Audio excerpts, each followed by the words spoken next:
আপনারা দেখছেন পজিটিভ বার্তা platform. Think positive, be positive.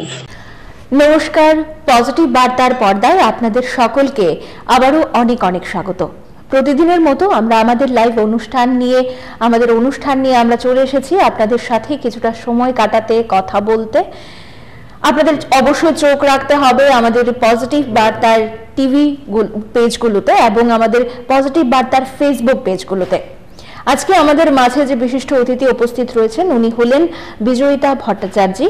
উনি হলেন একাধারে সঙ্গীত শিল্পী, নৃত্যশিল্পী এবং অভিনেত্রীও বটে, এবং আগরতলা শহরের, আমাদের ত্রিপুরার রাজ্যের আগরতলা শহরের একটি প্রতিষ্ঠিত শিক্ষা প্রতিষ্ঠানে উনি কাজ করছেন, শিক্ষকতা করছেন। আজকে ম্যামের সাথে আমরা কথা বলবো এবং জীবন বৃত্তান্ত জেনে নেব। নমস্কার ম্যাম। নমস্কার। পজিটিভ বার্তাতে আপনাকে অনেক অনেক স্বাগত।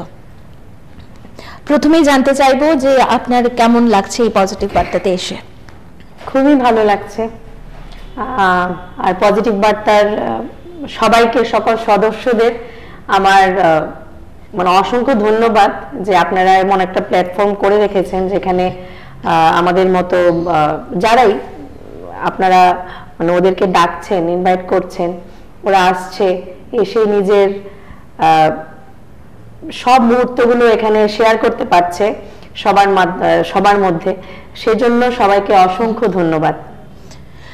ম্যাম, তাহলে প্রথমে আমরা আপনার শিল্প জগৎ থেকে শুরু করি। একদম। যেমন আপনি একজন সঙ্গীত শিল্পী, একজন নৃত্যশিল্পী এবং অভিনেত্রী।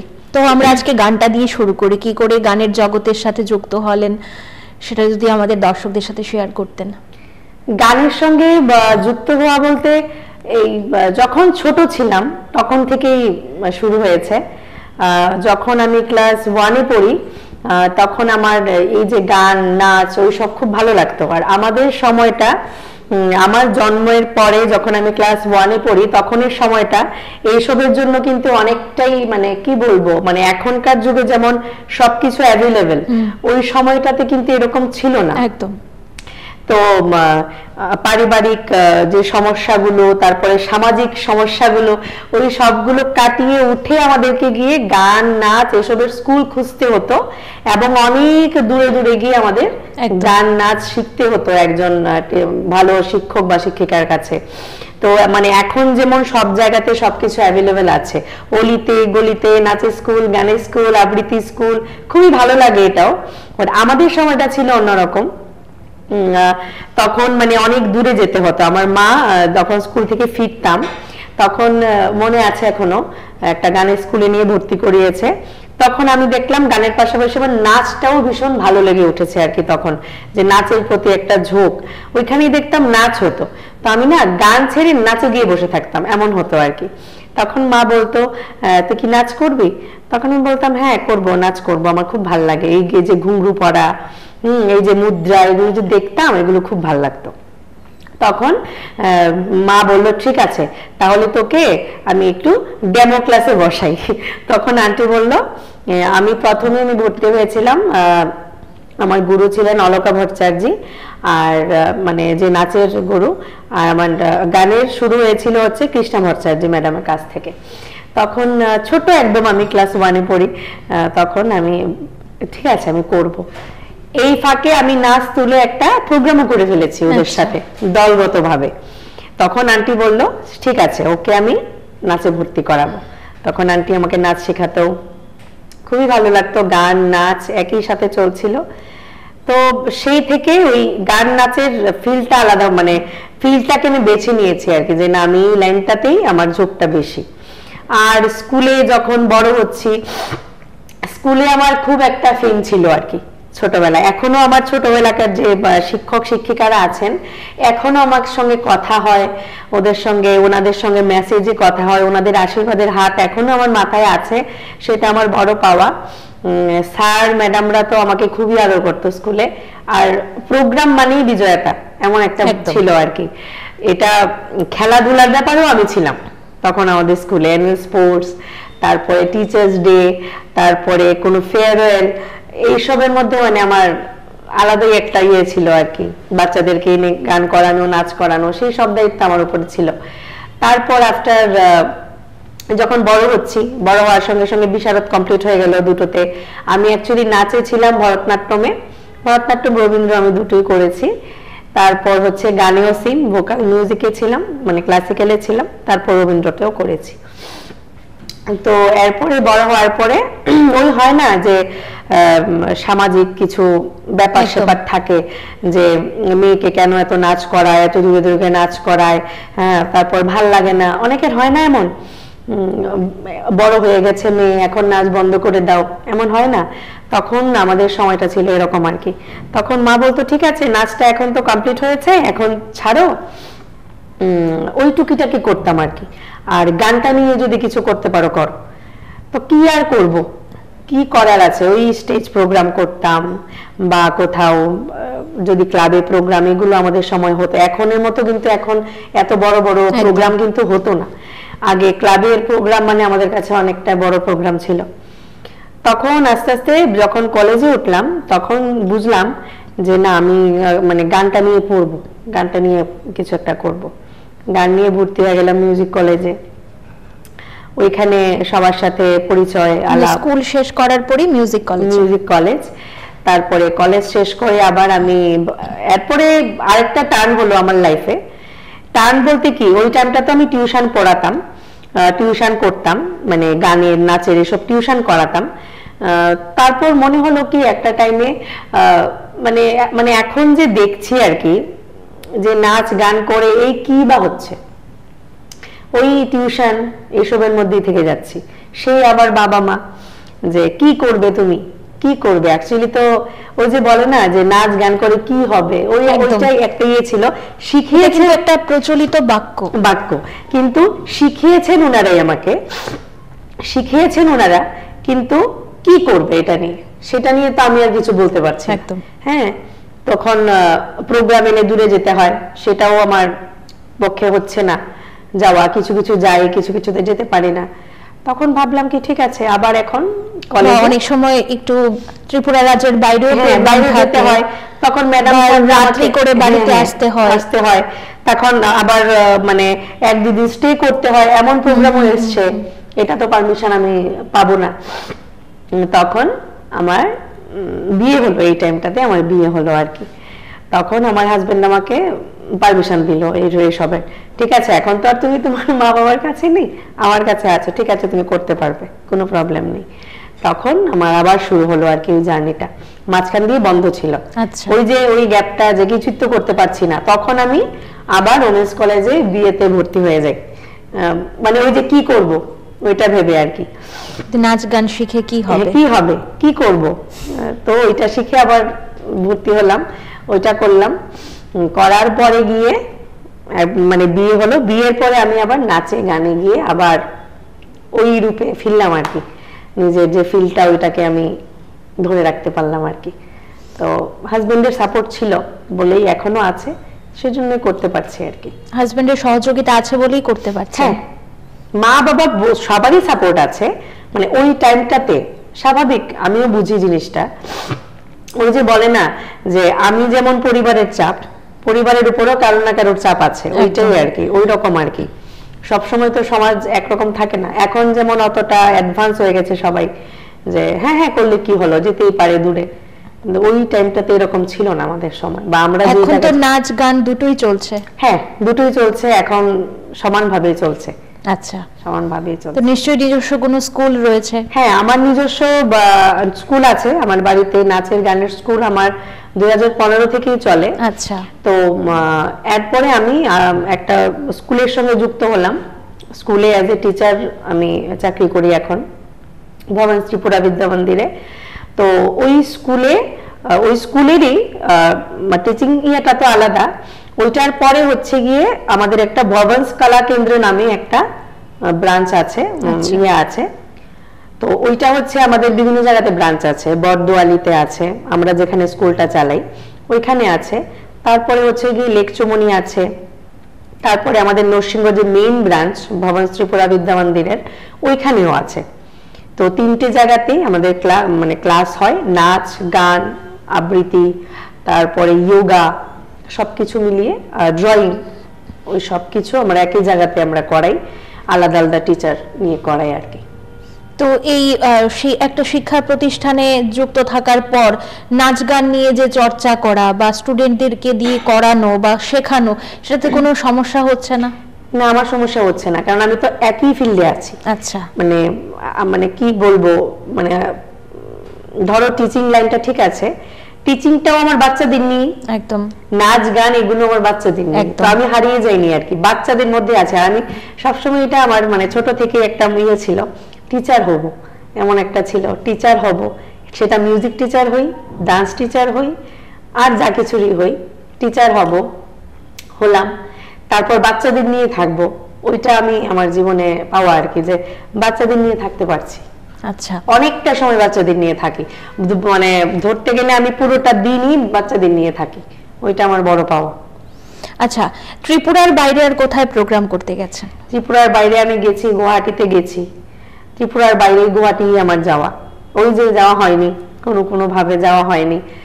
নেক্সট এলে অবশ্যই যেতে পারবো, বাট আগে যাওয়া হয়নি আর কি, আচ্ছা, কোনো কারণ। আচ্ছা, আমরা তো জানি যে আপনি একজন অভিনেত্রীও, সেই অভিনয় জগতের সাথে যুক্ত কবে থেকে? অভিনয় তো দেখো, নাচের সঙ্গে অভিনয়টা চলে আসে। একদম, অভিনয় দর্পণ মতেই আমরা নাচ করি, তো অভিনয় ওই নাচের মধ্য দিয়ে অভিনয়। নাচ যখন করি তখন যে এক্সপ্রেশন, এগুলো দেখে আমার এক দাদা আমাকে বলতো, দিদি ভাই তুমি তো অভিনয় করতে পারবে, নাটক করতে পারবে, থিয়েটারে আসো না। ওই যে বলতে বলতে হঠাৎই একদিন আমার দাদাটা বলছে যে আমাদের একজন ডিরেক্টর আছে, এরকম একটা নতুন ফেস খুঁজছে, তুমি কি করবে? আমি বলছি আমি তো কোনদিন করিনি। বলছে তুমি পারবে, তুমি আসো। তো যাওয়ার পরে দেখলাম এত বড় স্ক্রিপ্ট, আমার তো মাথা নষ্ট, কারণ নাচে তো আর তো স্ক্রিপ্ট পড়িনি, তো এখন তো এত বড় স্ক্রিপ্ট। তখন বলছে ঠিক আছে আমি দেখছি। তখন বাড়িতে এসে যখন পড়লাম, তখন মনে হলো না আমি তো এটা করতে পারবো, আমার কাছে ইজি একদম। তখন করলাম, যাই হোক, সেটা আমার একদম মানে খুব ভালো পারফরমেন্স গেছিল, অনেক প্রশংসা কুড়িয়েছি ওটাতে আমি। ওইটার পরে আরো দু একটা আমি অভিনয় করেছি থিয়েটার। তো এই আর কি, শুরুটা এইভাবেই তো হয়, হঠাৎই হয়, তো আমারও হঠাৎই হয়েছিল। আচ্ছা, যেহেতু আপনি একজন সঙ্গীত শিল্পী, তো আপনার গলায় আমরা একটা গান শুনতে চাইবো। একদম, আমি অ্যাকচুয়ালি সুফি, ফোক এসব আমি গাই বেশি, তো আমার একটা খুব পছন্দের একটা গান শোনাই আজকে।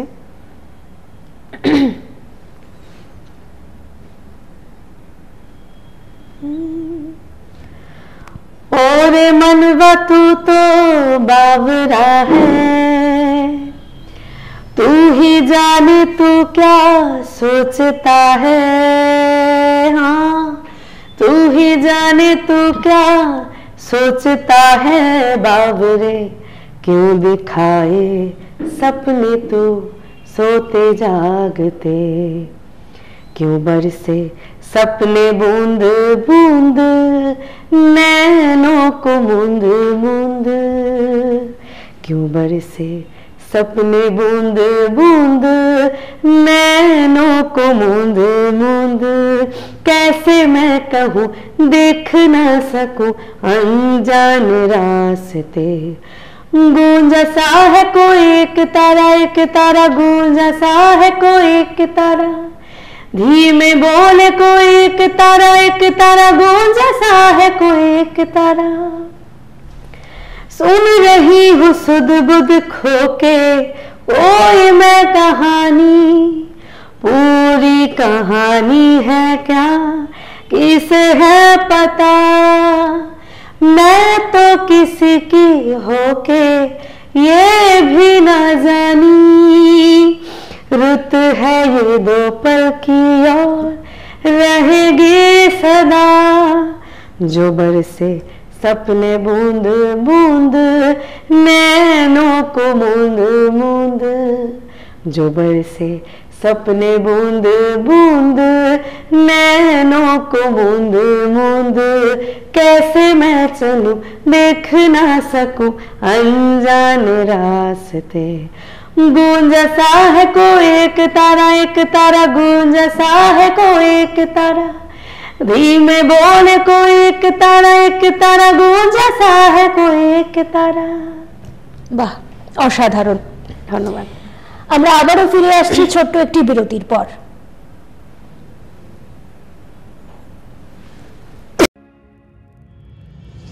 আজও আমাদের সমাজে অনেক মুমূর্ষু মানুষ আছেন যারা বিভিন্ন কারণে প্রয়োজনীয় চিকিৎসা পান না, যত্নের অভাবে ভোগেন নীরবে।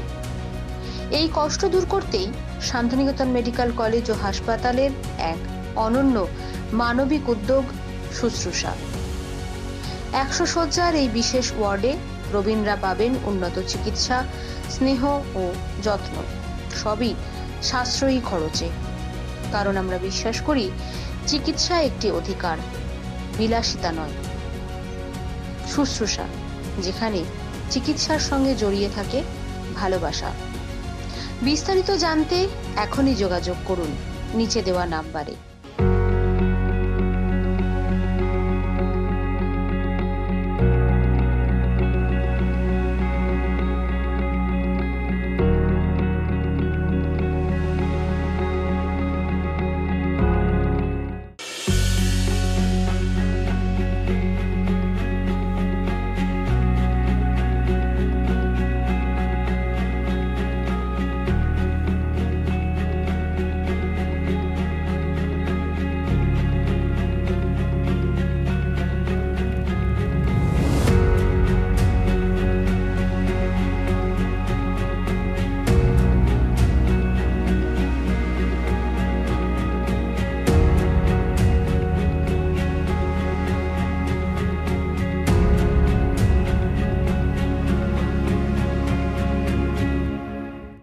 শান্তিনিকেতন মেডিকেল কলেজে মাত্র 1400 টাকায় ফুল বডি চেক আপ, পিছিয়ে পড়া মানুষদের জন্য বিশেষ উদ্যোগ। সুস্বাস্থ্যই জীবনের প্রকৃত সম্পদ, এই মূল মন্ত্রকে সামনে রেখে শান্তিনিকেতন মেডিকেল কলেজ ও হাসপাতালে চালু হয়েছে এক মানবিক স্বাস্থ্য পরীক্ষা প্যাকেজ। মাত্র 1400 টাকায় সম্পূর্ণ শরীরের চেক আপ করানোর ব্যবস্থা করেছে হাসপাতাল কর্তৃপক্ষ। হাসপাতালের প্রেসিডেন্ট মলয়পীঠের উদ্যোগে চালু হয়েছে এই উদ্যোগ। এই উদ্যোগের ফলে সাধারণ মানুষ, বিশেষত আর্থিকভাবে পিছিয়ে পড়া পরিবারগুলির মানুষের স্বাস্থ্য পরীক্ষা করা যাবে, এমনটাই জানিয়েছেন শ্রী মলয়পীঠ। প্যাকেজে থাকছে রক্তচাপ, sugar, cholesterol, haemoglobin, uric acid পরীক্ষা, ECG, X-ray, urine test, liver ও কিডনির কার্যকারিতা যাচাই এবং থাকছে বিশেষজ্ঞ চিকিৎসকের পরামর্শ। রোগীদের সুবিধার্থে আধুনিক যন্ত্রপাতি ও দক্ষ চিকিৎসক নিয়োজিত রয়েছেন বলে জানিয়েছেন হাসপাতাল কর্তৃপক্ষ। শুধু তাই নয়, আদিবাসী ও পিছিয়ে পড়া মহিলাদের জন্য ঘোষণা হয়েছে এই বিশেষ সুবিধা, মাত্র 50 টাকায় ফুল বডি চেক আপ। এই পদক্ষেপ ইতিমধ্যেই রাজ্যের নানা প্রান্তের মানুষকে আকর্ষণ করেছে। রোগীরা জানাচ্ছেন হাসপাতালের পরিষেবা ও আন্তরিক ব্যবহার তাদের আস্থা জাগাচ্ছে। হাসপাতাল কর্তৃপক্ষের বিশ্বাস, সুস্থ রোগী আমাদের প্রকৃত সাফল্য। তাই বলা যেতেই পারে শান্তিনিকেতন আজ শুধু সংস্কৃতির কেন্দ্র নয়, বরং স্বাস্থ্যসেবার ক্ষেত্রেও এক মানবিক মডেল হিসেবে গড়ে উঠেছে।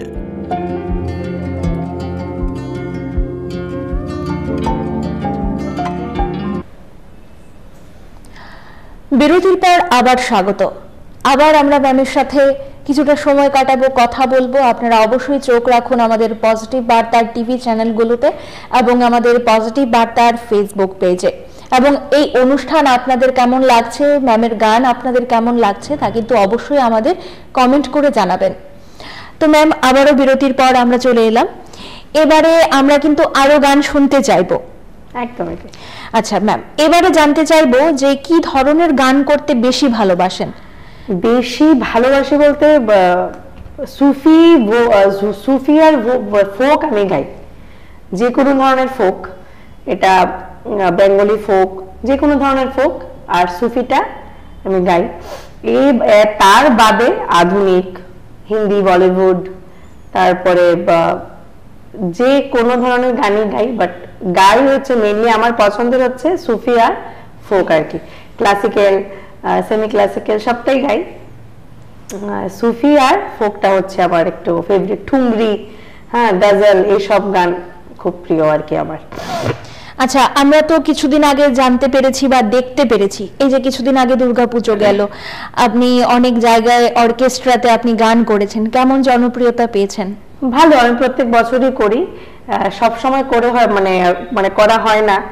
কারণটা হচ্ছে এই যে দেখুন আমার সময় হয় না, এই দৌড়ঝাঁপ চলেই তো রাত জেগে করা বা করা হয় না, সকালবেলা আবার কাজে যেতে হয়, তো পুজোর দিনগুলোতে আর বাড়িতে থাকি না আর কি। করি, প্রোগ্রাম করি, ঘোরাঘুরিও হয়, সবকিছুই হয়, ছুটি ছাটাও থাকে, ওই আর কি।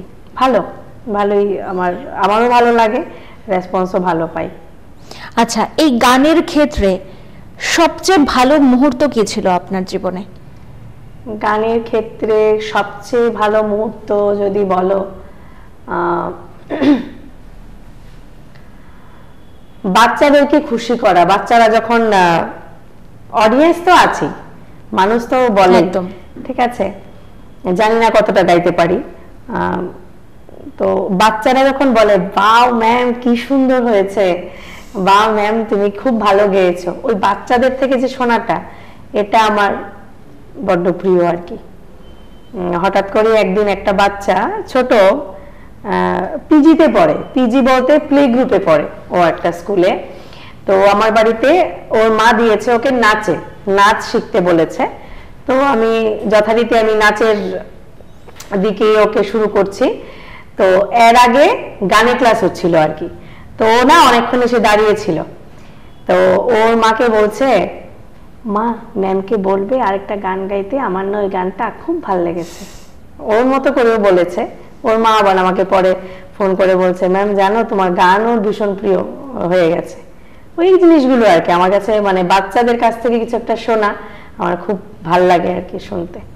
যেমন স্কুলে কিছুদিন আগে হঠাৎই একটা স্টুডেন্ট ক্লাস 2-তে পড়ে, এসে দৌড়ে এসে বলছে, এমনিতেও তো সকালবেলা গেলে সবাই হাত করে, তো ফ্লাওয়ার দেবে, তো এইসব করে, তো হঠাৎই এসেও বলছে, ম্যাম ম্যাম ম্যাম তোমার গানটা না খুব ভালো হয়েছিল।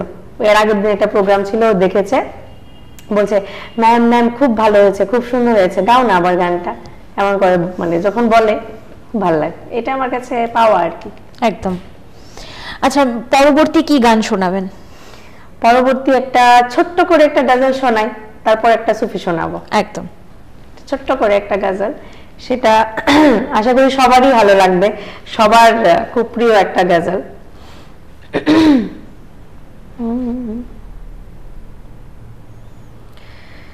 रफ्ता रफ्ता वो मेरे हंसने का सामा हो गए, रफ्ता रफ्ता वो मेरे हंसने का सामा हो गए, पहले जा फिर जाने जा, पहले जा फिर जाने जा, फिर जाने जाना हो गए, रफ्ता रफ्ता वो मेरे हंसने का सामा हो गए, दिन ब दिन बढ़ती गई इस हुस्न की रानाइया, दिन ब दिन बढ़ती गई इस हुस्न की रानाइया, पहले गुल फिर गुल बदन, पहले गुल फिर गुल बदन, फिर गुल बनामा हो गए, रफ्ता रफ्ता वो मेरे हंसने का सामा हो गए, रफ्ता रफ्ता वो मेरे हंसने का सामा हो गए। বাহ, অসাধারণ। ধন্যবাদ। আপনাকে কি বলবো, আপনি তো বলতে গেলে একজন নৃত্যশিল্পী, সঙ্গীত শিল্পী, আবার অভিনেত্রীও, আবার একজন শিক্ষিকাও, তা এত কিছু সামলান কি করে, সময়টা হয়ে ওঠে কি করে? দেখো আমি মনে করি মানে তুমি যেটাই করবে যদি মানে মন থেকে করো ওইটার কোনো সময় খুঁজতে হয় না আর কি। হ্যাঁ, শরীর খারাপ লাগবে, অনেক সময় এমন হয় যে শরীর খুব খারাপ লাগে, মানে আমি যেটা মনে করি আর কি, যে তুমি যে কোনো পেশায় থাকো, তুমি কোনো বড় হোটেলে শেফ হও বা ডাক্তার হও বা ইঞ্জিনিয়ার হও বা অ্যাঙ্কার হও, যাই হোক, যে টিচার হও, সেটা যদি তুমি মন থেকে করো, যেটা মানে কাজটা তুমি যদি মন থেকে করো, ওইটা তোমার মানে ওই রকম হয় না কি, সময় খুঁজতে হয় না। তো আর আমি এসবের মধ্যে এত কিছুর মধ্যে যুক্ত থাকি কারণ হচ্ছে মাইন্ডটাকে আমি আর অন্যদিকে দিতে চাই না আর কি। জানো, মানে আমার না, মানে অনেক সময় হয় না যে কেউ কোথাও বসে সমালোচনা করছে, আলোচনা করছে, আমার ওই সময়টাই হয় না। আমার মা অনেক সময় বকে আমাকে যে একটু ভাত খাওয়ার সময় নেই, আসছো, বসছো, চলে যাচ্ছ, কি অবস্থা, তোমার সঙ্গে কোনো কথাই বলা যায় না, এমন হয় আর কি। আর তারপর আবার মনকে বলি যে আর না, ঠিক আছে, আজকে আমি 1 ঘন্টা মা বাবাকে দেবো। হ্যাঁ, এমন হয়ে যায় আর কি। সংসার আছে, নাচ গান, তারপরে নিজের স্কুল, টিচিং প্রফেশনে আছে যেহেতু, বিভিন্ন ধরনের হেডেক থাকে, প্রোগ্রাম, তারপরে সবকিছু মিলিয়ে বাচ্চাকেও সময় দিতে হয় আর কি। ছেলে আমার ছোট, তো ওকেও সময় দিতে হয়। সবকিছু মিলিয়ে আমার জন্য আমার সময় হয়ে ওঠে না, অনেক সময় এমন হয়ে যায় যে সারাদিনে আমার জন্য যে আমি একটু সময় কাটাবো, বাট আমার কিন্তু মনটা খারাপ হয় না। আমার না, ওই যে আমি যেটা করছি বাইরে বেরিয়ে, আমার সকলের সাথে মিলে মিশে থাকা, অনুষ্ঠান করা, প্রোগ্রাম করা, হ্যাঁ, এটা একটা ভালো লাগার মুহূর্ত। নিজেকে যে সময় দিতে পারছি না সেটা নিয়ে আমার কোনো আফসোস নেই, যতটা হয় অতটাই। তারপর আমার বাচ্চাকে সময় দেওয়া, আমি লিওর আমার একদম মানে মেইন প্রায়োরিটি ওই আমার আগে। তো ওকে, ওর হোমওয়ার্ক, ওর ক্লাস ওয়ার্ক সব দেখে, তারপরে ও যা শেখে ওইগুলো কমপ্লিট করে, তারপর খাওয়ানো, ঘুম পাড়ানো, মানে ঘুরতে যাওয়া, ওর সাথে সময় কাটানো আমার একটা বেস্ট মানে মেইন প্রায়োরিটি। তারপর তো কাজকর্ম আছে, হয়ে যায়। এবারে আমরা একটু থিয়েটারটা নিয়ে আলোচনা করতে চাই, যে এই থিয়েটারের সাথে যুক্ত কবে থেকে? থিয়েটারের সঙ্গে যুক্ত আমি ছোট থেকেই, বলতে গেলে স্কুল লাইফে আমরা ওই নজরুল কলাক্ষেত্র বা রবীন্দ্র ভবনে আমাদের যখন প্রোগ্রাম হতো তখন আমরা ছোট ছোট নাটক করতাম আর কি। তখন থেকে এটার প্রতি আমার একটা খুব এক্সাইটমেন্ট ছিল, যারা করব। অনুনাটক যেটাকে বলে। হ্যাঁ হ্যাঁ হ্যাঁ, ছোট ছোট ছোট ছোট নাটক হয় না স্কুলে, একটা থিমের উপর আমরা দেখালাম, বা পরিবেশ নিয়ে, বা হয় না অনেক সময় আমাদের এমন হয়, তো ওইগুলো আমরা দেখাতাম, করতাম, স্যারেরাও খুব ভালো বলতো। তো তারপর ওই ভাইটা যখন বললো থিয়েটারের কথা, তখন আমি স্ক্রিপ্টটা দেখে আমার বেশ ভালো লেগেছিল। এটার মধ্যে আমি সেরেছিলাম হচ্ছে ফার্স্ট আমার যে অ্যাক্ট ছিল, এটার মধ্যে হয়েছিলাম আমি বাড়ির বড় একজন বয়োজ্যেষ্ঠ আর কি। আমার ছেলে আছে, নাতি আছে, তারপরে নাতি নাতনি আছে, ওই রকম। তো আমি বাড়ির মেইন ছিলাম, আমার কথাতেই সব কিছু হতো, কর্ত্রী যেটাকে বলে। তো আমার কথাতেই সব হতো, এরকম আর কি। ওইটা আমার খুব, আর আমার না এইসব খুব ভালো লাগে, মানে ওই যে হিরো হিরোইন থেকে আমার না ওই যে সাইডে কেউ থাকে যে মানে একটু কি বলে এটাকে, এটাও মেইন ক্যারেক্টারই থাকে, ওইটা আমার খুব ভালো লাগে, যে একটু নেগেটিভ, মানে খলনায়িকা যেটা বলে, ওইটা আমার আবার খুব ভালো লাগে। তো ওইটা আমাকে স্যুটও করেছিল, আমি দেখলাম যে হিরো হিরোইন থেকে ওইটা হয়তো বা স্যুট করছে আমাকে, আমার খুব ভালো লাগতো। তাহলে আপনি ঝগড়া করতে খুব ভালোবাসেন? হ্যাঁ, না ঝগড়া আমি রিয়েল লাইফে একদম করি না। হ্যাঁ করি, জায়গা বিশেষ করি, যেমন ঘরে সম্ভব ঝগড়া করি আমি, আর বাইরে আমি একদমই শান্ত, জ্বালা যতটা চেনে আর কি। আর ওই পার্টটা আমার খুব ভালো লেগেছিল। আচ্ছা, আমরা একটু দেখতে চাইবো তাহলে। আমি তাহলে সেকেন্ডটা করছি। হ্যাঁ, সেকেন্ডটা আরো একটু বেশি খল ছিল। আচ্ছা, সেকেন্ডটা ছিল আমার নটি বিনোদিনী। আচ্ছা, নটি বিনোদিনীতে আমোদিনী হয়েছিলাম আমি। আমোদিনী মিন্স হচ্ছে তো সেকালের যে নটি বিনোদিনী কিন্তু খুব জনপ্রিয়তা পেয়েছিল। তো আর ফার্স্ট যেটা ছিল আমার ক্যারেক্টারটা ছিল খুকু, ওইটা একটা পেপারেও ইয়ে হয়েছিল, আমার ক্যারেক্টারটা খুব ভালো হয়েছিল সেই সময়। তো এটা দেখেও খুব ভালো লেগেছিল, সেকেন্ড করার জন্য আমি আবার রেডি ছিলাম। তো নটি বিনোদিনীতে গিয়ে দেখলাম সেম ক্যারেক্টার আমার জন্য রেডি, আমোদিনী, সেটাও সেই রকমই একটা ছিল। যেমন ধরো একটা ছোট্ট একটা ক্লিপ আমি বলছি, এটা আমি ছিলাম আমোদিনী, বিনোদিনীকে খুব শাসন করতাম।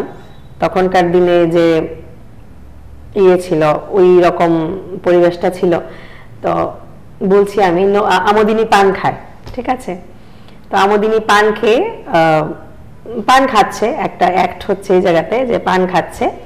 এই সময় একজন জমিদার মশাই এলেন। জমিদার মশাই এসে বলছে, মানে আমোদিনীকে বলছে ওনার মেয়ে যে বিনোদিনী, ওনাকে দিয়ে দিতে ওনাকে। তখন আমোদিনী বলছে মেয়ে আমার রূপে লক্ষ্মী, গুণী সরস্বতী, যেমন মিষ্টি দেখতে তেমনি গানের গলা, নাচে গানে একেবারে পটিয়সী।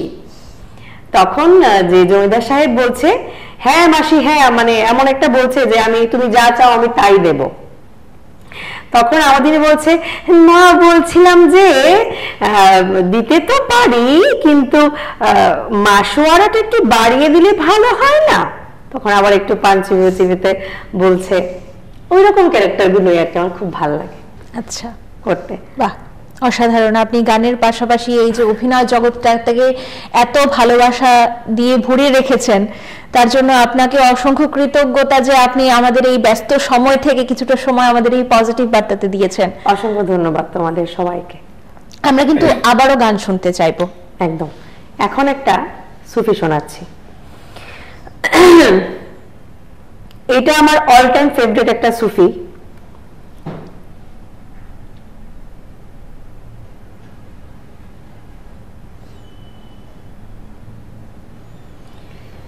हीरे मोती मैं ना चाहूं, मैं तो चाहूं संगम तेरा, मैं तो तेरी सैया, तू है मेरा सैया,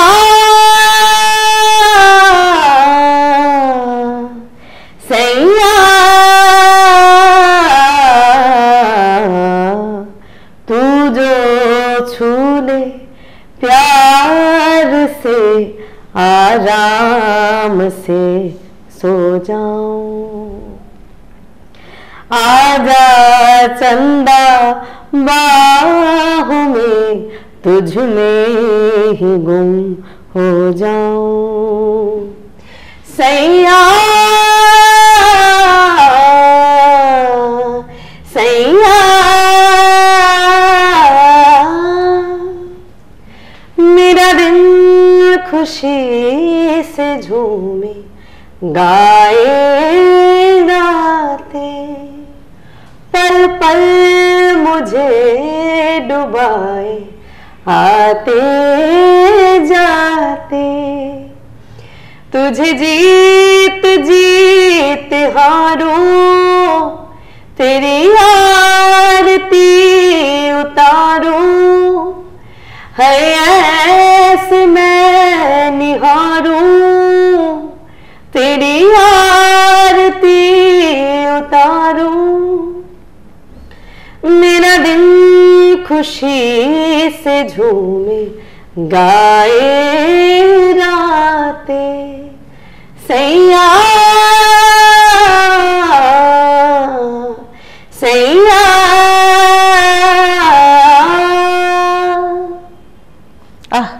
অসাধারণ।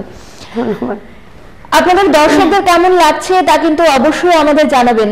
ম্যাম কিন্তু পরপর 3টে গান আমাদের শুনিয়েছেন এবং প্রোগ্রামের আমাদের এই অনুষ্ঠানের শেষে কিন্তু আমরা আরো গান শুনতে চাইবো।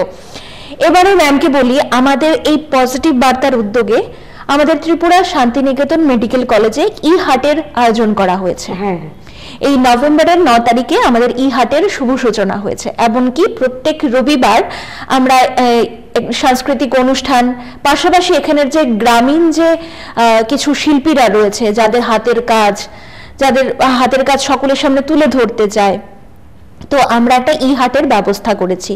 এই হাটে যেমন সাংস্কৃতিক অনুষ্ঠান হয়ে থাকে, তো বিভিন্ন স্টল আমাদের এখানে বসে, বিভিন্ন স্টলের জামা কাপড় বলো বা বিভিন্ন ধরনের হাতের কাজ এগুলো নিয়ে বসে। তো আপনাকে আমি অনুরোধ করব আমাদের এই পজিটিভ বার্তার পক্ষ থেকে আমাদের যে ই হাটের আয়োজন করা হয়েছে, তুমি যেন এই অনুষ্ঠানে থাকো, তার জন্য অবশ্যই থাকবো, অগ্রিম আমি অবশ্যই থাকবো, ইনভাইট করলাম। এমনকি বলি যে আমাদের এই পজিটিভ বার্তা কিন্তু আমরা সব সময় কিন্তু একটি ইতিবাচক বার্তা পৌঁছই। হ্যাঁ অবশ্যই। একটা বাচ্চা যেন মোবাইলটা খুললে যেন একটা ভালো কিছু দেখতে পায়, এমনকি আমাদের যে ভবিষ্যৎ প্রজন্ম রয়েছে আমরা যেন একটি সুস্থ এবং উন্নত সমাজ উপহার দিতে পারি। একদমই তাই। খুবই ভালো উদ্যোগ তোমাদের, পজিটিভ বার্তাকে অসংখ্য ধন্যবাদ এমন একটা প্ল্যাটফর্ম এখানেও রাখার জন্য। আর যেটার কথা তুমি এখন বললে, এটা তো খুবই ভালো উদ্যোগ। এখানে বিভিন্ন ধরনের যে শিল্পগুলো এগুলো উঠে আসবে, আশা রাখছি আরো অনেকটা এগিয়ে যাবে এই উদ্যোগটা। আর হচ্ছে কি, এখানে যে তোমরা সাংস্কৃতিক হাটটা শুরু করেছো, সেটার মাধ্যমে অনেক জায়গাতে এমন শিল্পীরাও আছে, নৃত্যশিল্পী বলো, সঙ্গীত শিল্পী বলো, ওরা না প্ল্যাটফর্ম পায় না, একদম প্ল্যাটফর্ম পায় না। বিভিন্ন, আমরা তো আগরতলাতে অনেক জায়গাতে অনেক প্ল্যাটফর্ম আছে, একটু ভিতরে গেলে দেখা যায় যে ওদের কোনো প্ল্যাটফর্ম নেই। তো ওদেরকে আমরা এখানে নিয়ে আসতে পারবো, ওদেরকে এনে আমরা এখানে নাচ গান ওদেরকে দিয়ে ইয়ে করতে পারবো। তো এটা খুব ভালো উদ্যোগ। আর পজিটিভ বার্তা আমি প্রত্যেক দিন আমি দেখি, প্রতিনিয়ত আমি দেখি তোমাদের চ্যানেল থেকে। হ্যাঁ একদম ঠিক বলেছো যে কোন একটা বাচ্চা যদি মোবাইল খুলে আর যদি পজিটিভ বার্তাকে ফলো করা থাকে, তো সেই নোটিফিকেশনে তো আসতে থাকবে, সেটা থেকে ও পজিটিভটাই শিখবে, নেগেটিভ কিছুই শিখবে না।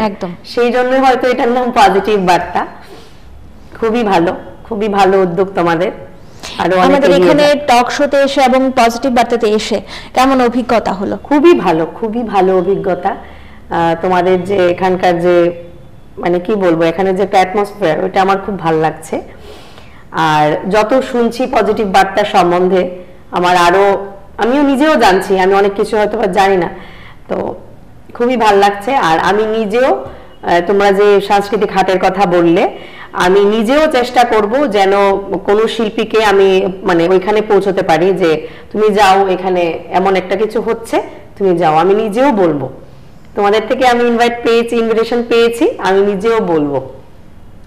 ধন্যবাদ আবারও আপনাকে এই পজিটিভ বার্তাতে আসার জন্য, ব্যস্ত সময় থেকে কিছুটা সময় বের করে।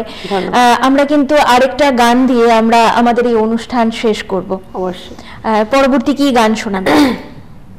পরবর্তী আমি এখন একটা ফোক দিয়ে শেষ করছি। আচ্ছা, একটা ফোক দিয়ে শেষ করছি।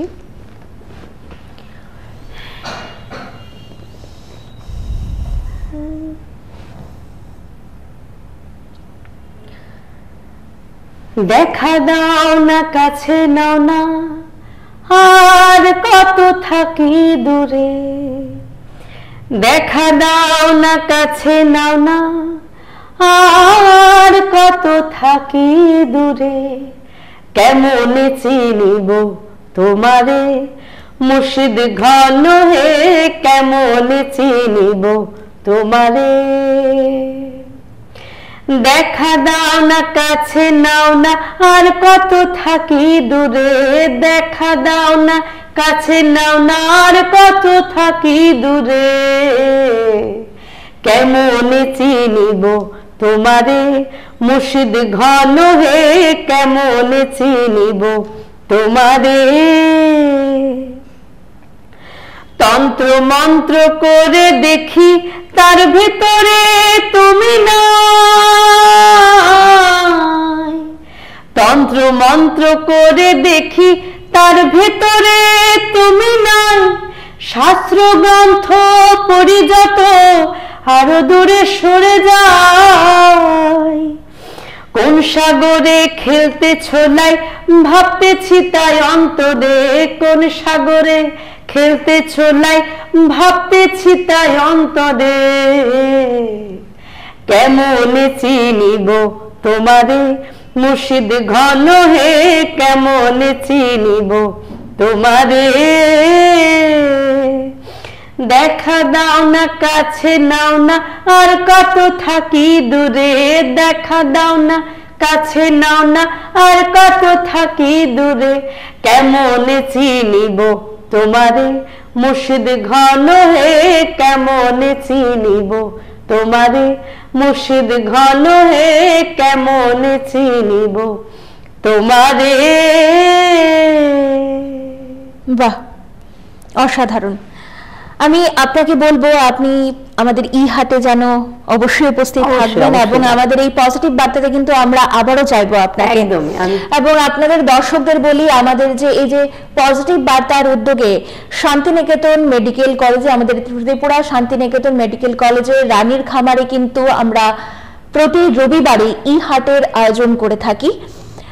বিকেল 3টে থেকে একদম 6টা অবধি কিন্তু আমরা হাটে আমরা উপস্থিত থাকি, বিভিন্ন সাংস্কৃতিক অনুষ্ঠান নিয়ে আমরা কিন্তু এখানে উপস্থিত থাকি।